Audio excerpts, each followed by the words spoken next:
Estudo analítico dos espelhos esféricos, referencial de Gauss. Quando nós falamos de referencial de Gauss, nós vamos trabalhar com as imagens relativas aos chamados espelhos côncavos e espelho convexo. Espelho côncavo vai ficar como esse aqui. Desse jeito. Você tem aqui um raio de curvatura, um vértice. Você vai ter o centro. Vou pegar aqui o.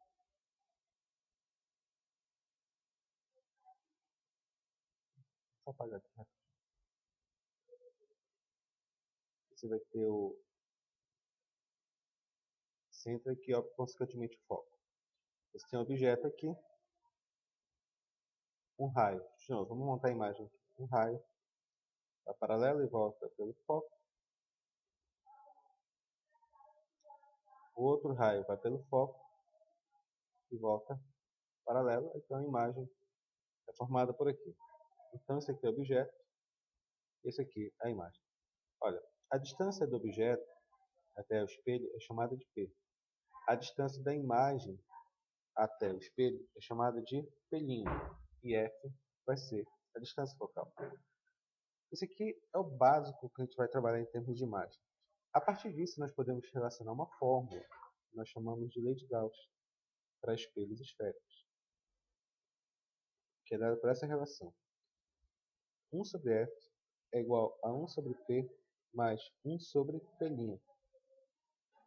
Onde foco vai ser o quê? A distância focal, normal. Distância focal. O P é a distância da imagem ao espelho. Perdão, a distância do objeto ao espelho. E aqui eu tenho pelinha, que é a distância da imagem ao espelho. Logicamente, quando eu falo foco, eu sei que o raio é 2 vezes o foco. O raio, que é o centro de curvatura do espelho, é igual a 2 vezes o foco. Essa, senhores, é a fórmula básica que nós vamos utilizar para responder esse problema. Mas há outras. Bom, primeiro vamos conversar sobre ela. Existem alguns detalhes importantes aqui, senhores, quando a gente faz o cálculo relativo à lei de Gauss. Nós vamos trabalhar com o que nós chamamos de espelho côncavo e espelho convexo. O P, que é a distância da imagem do objeto ao espelho, é positivo, obviamente. Mas tome cuidado com um detalhe importante. Quando eu tenho, nós chamamos de espelho côncavo. Quando eu tenho espelho côncavo, nós podemos relacionar da seguinte forma, aqui alguns detalhes. Aliás, o pelinha, ele é maior do que zero quando a imagem ela for real. O pelinha, que é a distância da imagem do espelho, é menor do que zero quando a imagem for virtual. Uma coisa até óbvia, se for colocar. Alguma dúvida nisso daqui? Ele é menor do que zero quando a imagem for real. Pelinha é menor do que zero quando a imagem for virtual. O foco é maior do que zero. O foco é maior do que zero quando o espelho ele for côncavo. O foco é menor do que zero quando o espelho for convexo. E tem um problema grave nesse caso, porque quando formos fazer a interpretação, em termos de cálculo, às vezes vai dar positivo. Perdão, em termos de cálculo, vai dar positivo ou vai dar negativo, se você faz o cálculo corretamente. Mas no momento de interpretar se o pelinho é positivo ou negativo, se o foco é positivo ou negativo, é você que tem que fazer. Você tem que, baseado nos dados do problema, dizer se o pelinho é positivo ou negativo, caso ele dê, e se o foco é positivo ou negativo, caso ele dê. Tem que tomar cuidado nisso. Ficou claro aqui?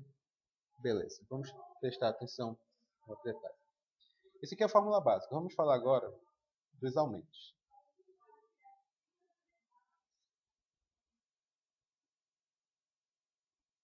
Aumento, notem aí, aumento linear transversal.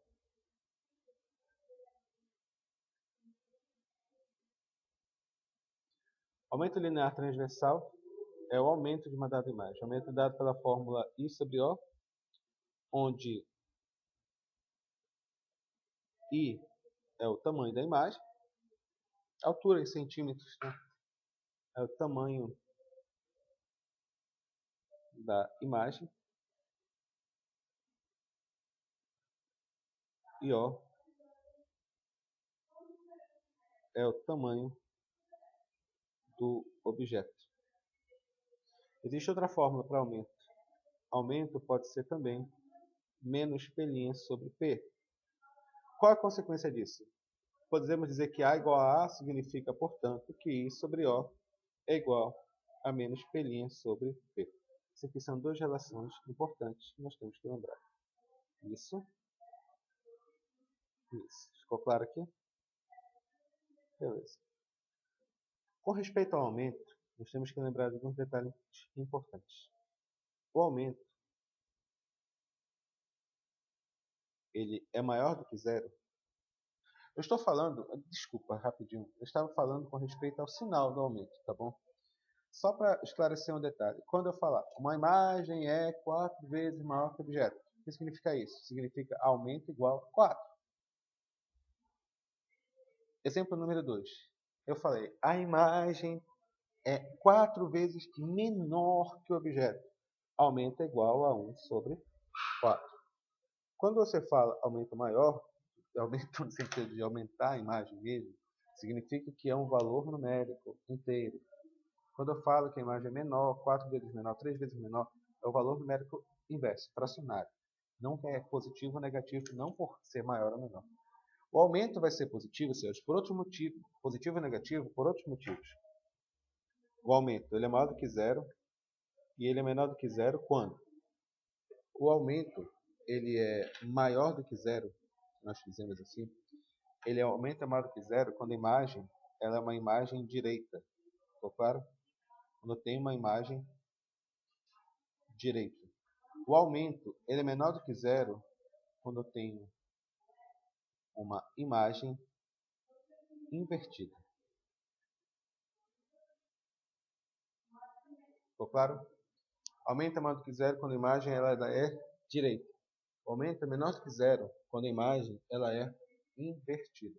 Essa é a relação e é assim que a gente vai montar. Ficou claro aqui a ideia?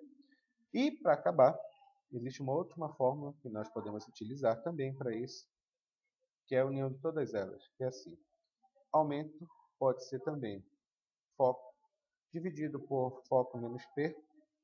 Isso aqui é o básico. Ok? Ficou claro? Vamos fazer agora alguns exercícios do próprio livro, tá? Para a gente tentar fixar.